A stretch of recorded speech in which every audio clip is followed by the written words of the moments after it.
Dana Benson.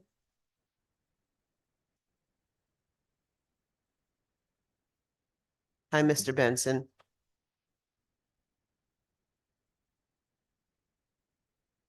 Can you hear me? I can. How are you? Okay. Hi.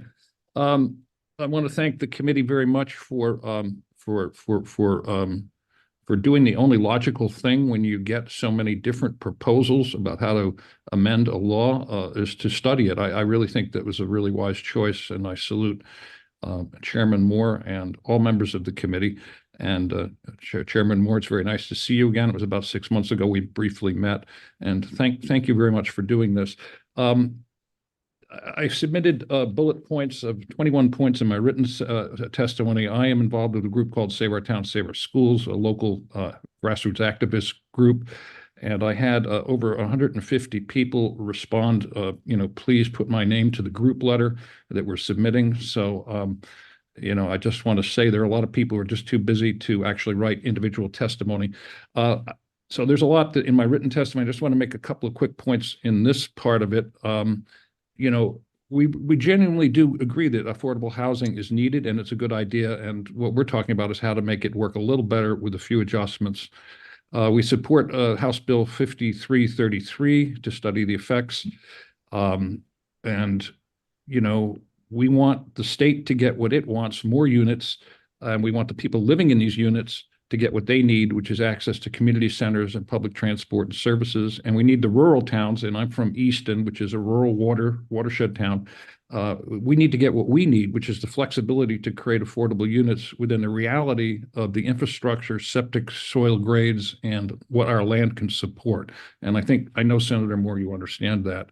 I want to make a point about desegregate Connecticut. They claim that all zoning is discriminatory. And while it may be true in some areas of the United States that local zoning was used to exclude groups, ethnic groups, the truth is in Connecticut rural towns like Easton, the zoning is low density and was created to be low density because these towns rely upon septic systems and wells for their water.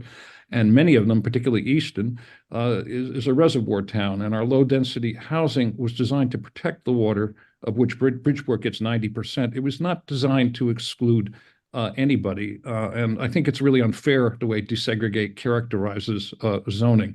90% of Bridgeport's water comes from Easton, as you know. Farmland, real quick. Governor Lamont says his priorities to promote farming in Connecticut. Easton is also a farm town. I would ask the study to examine the effect of the push to create affordable housing and the way we're doing it on active farmlands, on farm soil, et cetera.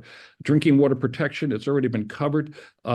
I would like to suggest adaptive reuse funding from the state would be important. The Commissioner of Housing, when he does his study, should consider adaptive reuse of commercial buildings, public buildings like schools to create affordable units. Compliance formula reform.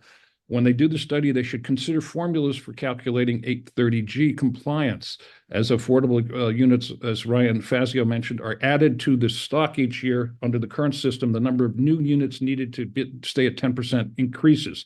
Rural towns are constrained in terms of what are they supposed to do? There's only so much land where you can put high density housing. I think that you should consider, the study should consider. Your time has expired. Can you please Okay, great. summarize? Okay, real quick. I think we need to beef up deep regulatory funding. I think we need to look at stormwater runoff, Long Island Sound, sewerage, and most importantly, I think the composition of the group that will be doing the study should not only include Democrats and Republican legislators, it should include independent experts such as Steve Trinkus of Trinkus Engineering, who is an expert, 30 years experience in these issues, land use issues, and it should also include citizens. And so I think that, anyway, thank you again for giving us this hearing. We support affordable housing. We really do. It's just in our rural towns, it's more difficult than the cities.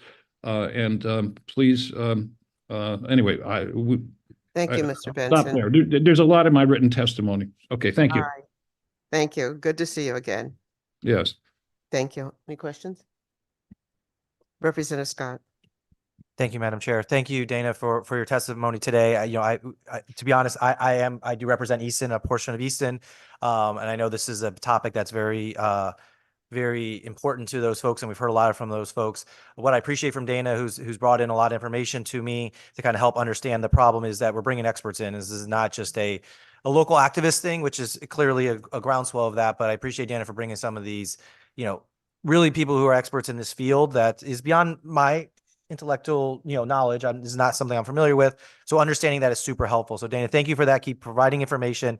We'll definitely be having conversations about this in committee, but I just want to say thank you for providing that information to us.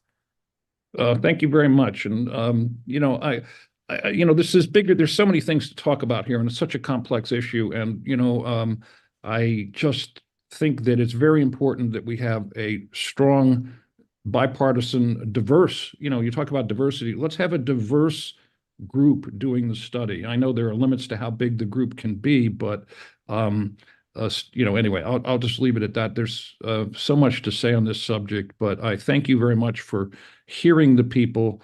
And I would just say this real quickly. We have a huge number of apartments in Connecticut across the state. And I think that, in a sense, 830G is an attempt to interfere with the market or manipulate the market. That's a bad word, but to direct the market towards creating housing. And I think the best way to create anything is market incentives. And I would suggest that if you Mr. think about a Benson. guy, yeah, just real quick, the state should give subsidies and tax credits to landlords who rent units at a discount to the market. I think that would be you'd have. Dana, we need to wrap up. Dana, thank you, Yeah. thank you. And then the last point on that one is Dana, this. we need to wrap up. A sunset provision on yeah. Okay, thank you very much for listening. Let's free the market to get units that existing units. We don't have to build ones to be rented at the affordable rate. Would create more affordable. Thank you. Next is Maria Weingarten. Good afternoon, Senator Moore, Representative Felipe, esteemed members of the Housing